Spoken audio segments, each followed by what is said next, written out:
Kiat hidup tenang 4 kiat agar hidup tenang Dr. Abdiyat Sakri, Sep JP. Manusia hidup di dunia tidak akan pernah terlepas dari musibah. Banyak hal yang terjadi di luar keinginan dan harapan manusia. Segala usaha dan rencana yang telah dilakukan bukan jaminan akan terwujud sebagaimana mestinya. Kehidupan ini Allah ciptakan penuh dengan kesulitan-kesulitan yang harus dilalui, himpitan ekonomi, pasangan yang zalim, putus kerja, dikhianati teman, utang yang tidak dibayar, dan bermacam-macam bentuk kepahitan hidup yang setiap orang pernah merasakannya. Maka, tidak akan ada yang bisa menghadapi segala ketetapan takdir tersebut dengan tenang, kecuali dia memiliki kekuatan hati dalam meyakini beberapa perkara di bawah ini. Segala sesuatu, baik suka atau duka, terjadi dengan takdir Allah. Dalilnya adalah firman Allah Ta'ala, tidak ada sesuatu musibah yang menimpa seseorang, kecuali dengan izin Allah, dan barang siapa yang beriman kepada Allah, niscaya Allah akan memberi petunjuk kepada hatinya, dan Allah Maha mengetahui segala sesuatu. Quran Surat At-Takhabun, 11. Makna kecuali dengan izin Allah, adalah atas qada dan qadar Allah, tafsir At-Tabari.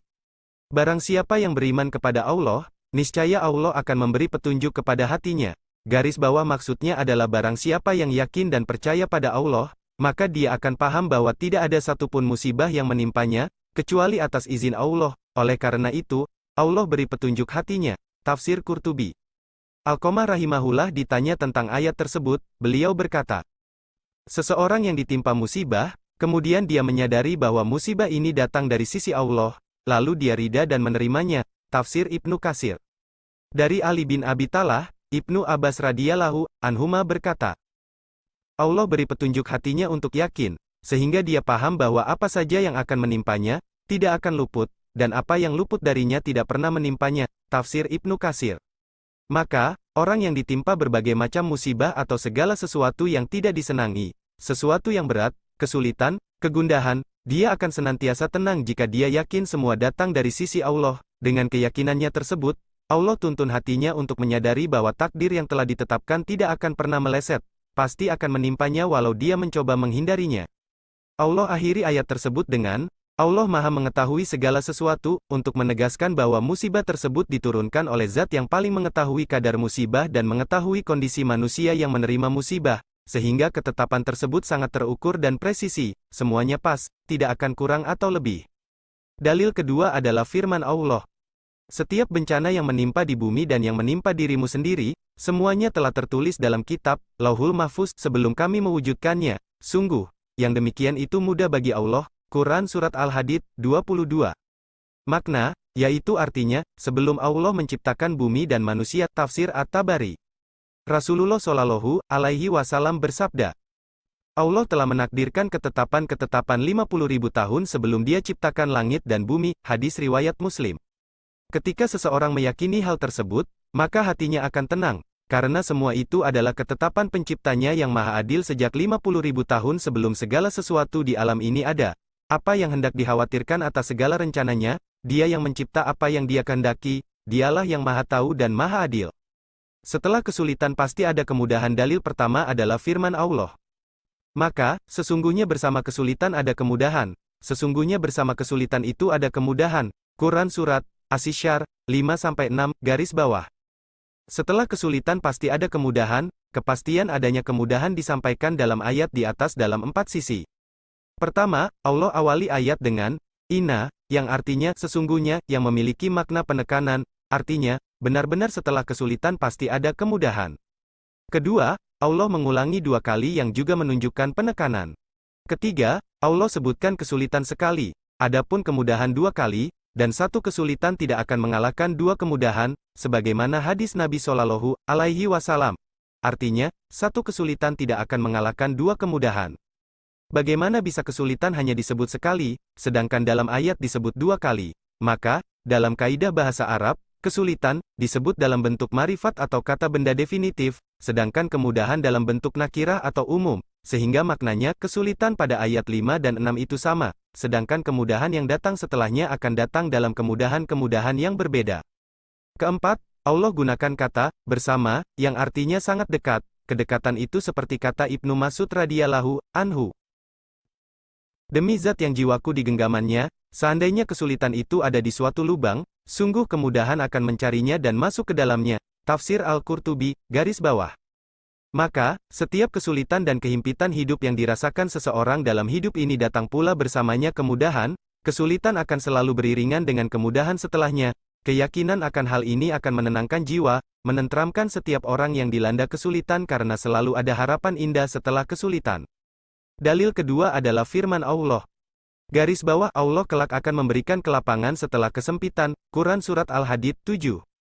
Ayat ini menunjukkan kemudahan itu sangat dekat dengan kesempitan, tidak lama setelah kesulitan tersebut pasti ada kemudahan, syaratnya, dia harus senantiasa bertakwa kepada Allah, tidak boleh bermaksiat, tidak boleh mencela takdir, berkeluh kesah, tidak rida, lalai dari berzikir, karena jalan keluar itu Allah kaitkan dengan ketakwaan. Allah berfirman, barang siapa bertakwa kepada Allah, niscaya dia akan membukakan jalan keluar baginya. Quran Surat Al-Hadid 2. Sebagaimana sebab turunnya surah Asy-Syarr ayat 5-6 berkenaan dengan kondisi Rasulullah Shallallahu Alaihi Wasallam saat menghadapi kaum musyrikin di Makkah, kondisi yang sangat sulit. Namun, Allah berikan kemenangan dakwah beliau setelah kesulitan tersebut, dan Rasulullah senantiasa bertakwa dan berserah diri pada Allah di tengah kesulitan tersebut. Asteris tidak ada yang bisa mengangkat musibah, kecuali Allah asteris. Ada beberapa solusi agar musibah segera diangkat oleh Allah, di antaranya. Bertobat. Ali bin Abi Thalib radhiyallahu anhu berkata, tidaklah musibah turun, kecuali disebabkan dosa, tidak akan diangkat, kecuali dengan tobat. Musibah datang bisa bertujuan dua hal, pertama, ujian keimanan, kedua, menghapus dosa. Yang pertama adalah musibah yang diturunkan kepada Rasul dan para Nabi, adapun kita adalah yang kedua, kita adalah manusia yang tidak luput dari dosa, sedangkan musibah erat kaitannya dengan dosa yang dilakukan manusia. Allah berfirman, dan musibah apapun yang menimpa kamu adalah disebabkan oleh perbuatan tanganmu sendiri, dan Allah memaafkan banyak dari kesalahan-kesalahanmu. Quran Surat Asy-Syura 30. Meningkatkan ketakwaan sebagaimana firman Allah dalam surah Al-Hadid. Garis bawah, barang siapa bertakwa kepada Allah, niscaya dia akan membukakan jalan keluar baginya. Quran Surat Al-Hadid 2. Ketika ditimpa masalah, yang perlu dilakukan adalah bertakwa pada Allah, jangan melakukan pelanggaran-pelanggaran syariat, jangan maksiat, jangan pilih jalan-jalan maksiat dalam mencari jalan keluar masalah, minum khamar, menggunakan obat-obatan terlarang, keluh kesah di medsos, meninggalkan salat dan lainnya, karena jalan keluar itu ada ketika seseorang bertakwa. Rezeki seluruh makhluk berada di tangan Allah sebagaimana ajal yang ada di tangan Allah, maka rezeki manusia juga demikian, seluruhnya berasal dari sisi Allah. Dalil hal ini sangat banyak, di antaranya. Katakanlah, sungguh, Tuhanku melapangkan rezeki bagi siapa yang Dia kehendaki dan membatasinya, bagi siapa yang Dia kehendaki, tetapi kebanyakan manusia tidak mengetahui. Quran Surat As-Sabat 36. Sungguh Allah, Dialah pemberi rezeki yang mempunyai kekuatan lagi sangat kokoh. Quran Surat Az-Zariyat 58. Namun, jangan pernah menyempitkan makna rezeki. Rezeki tidak selalu dimaknai dengan kekayaan, harta, perhiasan, atau jabatan, karena rezeki ada dua macam sebagaimana perkataan Syekhul Islam Ibnu Taimiyah rahimahullah. Rezeki mencakup seluruh hal yang bermanfaat untuk penerima rezeki. Seorang manusia diberi rezeki berupa makanan, minuman, pakaian, dan segala hal yang bermanfaat dengan menggunakan pendengarannya, penglihatannya, dan penciumannya. Ini rezeki yang pertama, pen. Dan diberi rezeki juga yang bermanfaat bagi batinnya berupa ilmu, iman, kegembiraan, kekuatan, cahaya, dukungan, dan lainnya. Ini rezeki yang kedua, Majmu, Fatawa, 10:555. Sehingga rezeki tidak selalu berbicara tentang harta, mobil mewah, rumah yang megah, jabatan yang tinggi, atau gaji yang besar, akan tetapi, rezeki bisa berupa ilmu yang bermanfaat, keimanan yang kuat, salat 5 waktu di masjid, kelapangan waktu sehingga dapat berkumpul bersama keluarga, kemudahan dalam setiap masalah dan bentuk rezeki lainnya. Semuanya rezeki ada di tangan Allah, diraih dengan ikhtiar, salah satunya dengan doa sebagaimana doa Nabi Shallallahu Alaihi Wasallam. Garis bawah, ya Allah sesungguhnya aku memohon ilmu yang bermanfaat, rezeki yang baik dan amal yang diterima. Hadis riwayat Ibnu Majah. Demikian. Semoga bermanfaat. Penulis Dr. Abdiyat Sakri, Sep. JP. Fiha artikel, muslim.or.id. Sumber, materi dirangkum dan ditakrij dengan sedikit penambahan dari kajian yang disampaikan oleh Ustaz Dr. Firanda Andirja, Ma. 2023. muslim.or.id. Sumber, URL.